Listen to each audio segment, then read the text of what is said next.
kedatangan saya ke sini untuk melaporkan sebuah kasus penipuan dan penggelapan.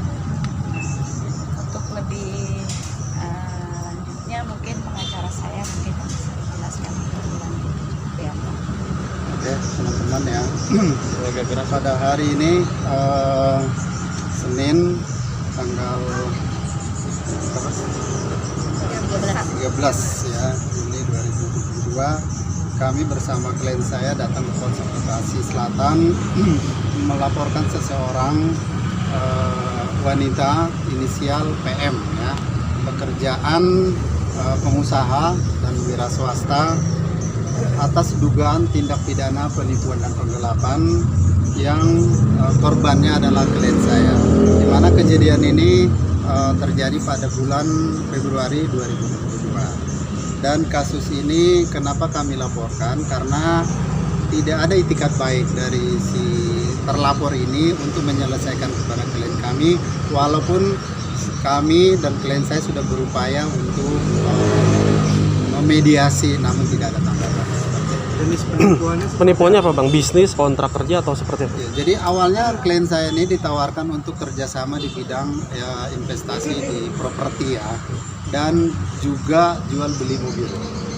Namun apa yang ditawarkan dengan janji-janji untuk mendapatkan keuntungan, namun sampai sekarang tidak ada yang satupun yang dipenuhi oleh si terlapor ini, sehingga klien kami masih sangat amat dirugikan dalam perkara ini.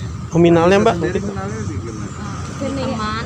Kenalnya lagi temen arisan sih, yang ngajak bisnis rumah, utamanya ngajak bisnis rumah, terus begitu ngajak lagi bisnis mobil, terus setelah itu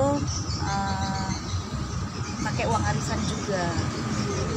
Jadi beberapa kali lah. Tapi berteman sudah lama kan? Berteman udah sekitar 4-5 tahun ya. Nah, cara menjelasnya seperti apa sih? Menawarkannya gitu? Dia nawarin gini, Kak, ini ada bisnis rumah, tapi aku butuh modal buat biaya surat menyurat gitu. Satu rumah itu biaya surat menyuratnya 55 juta. Nanti dari satu rumah itu dia dapat keuntungan 70 juta, dan dia kasih aku keuntungannya, dia dapat 70 juta, aku dikasih 20 juta, karena aku yang surat-surat untuk surat-surat menyuratnya itu pakai uang aku kayak gitu.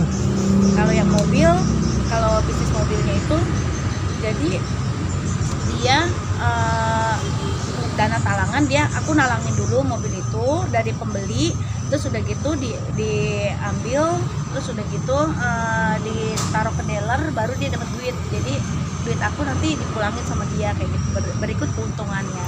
Berarti nominal kerugiannya berapa Mbak sejauh ini? Nominal kerugiannya? Investasi rumah sama mobil. Ya, saat sekarang ini memang kita lagi dimintakan bukti-bukti ya. Jadi belum lengkap semua, tapi kita masih dimintakan untuk print out di bank ya. Tapi ini yang sudah ada baru sekitar 200 jutaan lah. Iya. Tapi nanti akan menyusul bukti-bukti yang lain. Ada perjanjian hitam di atas buktinya sendiri kan? Ada perjanjian.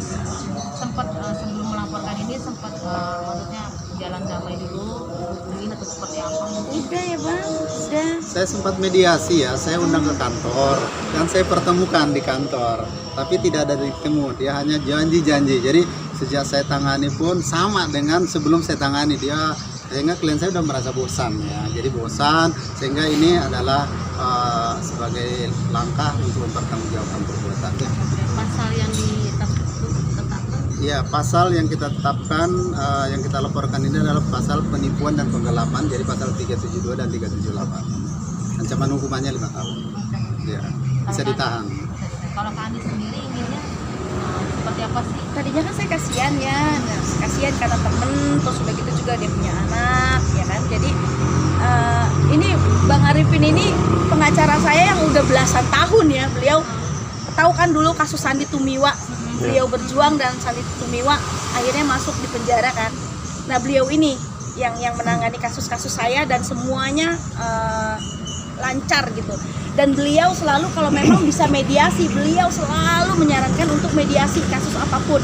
Dan beliau sudah berusaha untuk memediasi saya dan berusaha untuk minta etikat baik dari pelaku, tapi tidak ada titik temu. Jadi akhirnya saya menempuh langkah ini karena saya juga udah sangat capek ya dengan janji-janji dari pelaku. Komunikasi terakhir Terakhir apa kan? Komunikasi terakhir itu kapan ya Bang?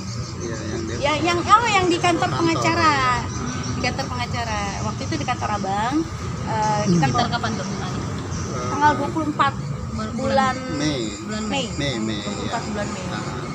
bulan kemarin ya. Iya, Betul. bulan kemarin. Artinya ada kesepakatan apa di sini? Dia sih janji 1,5 bulan katanya mau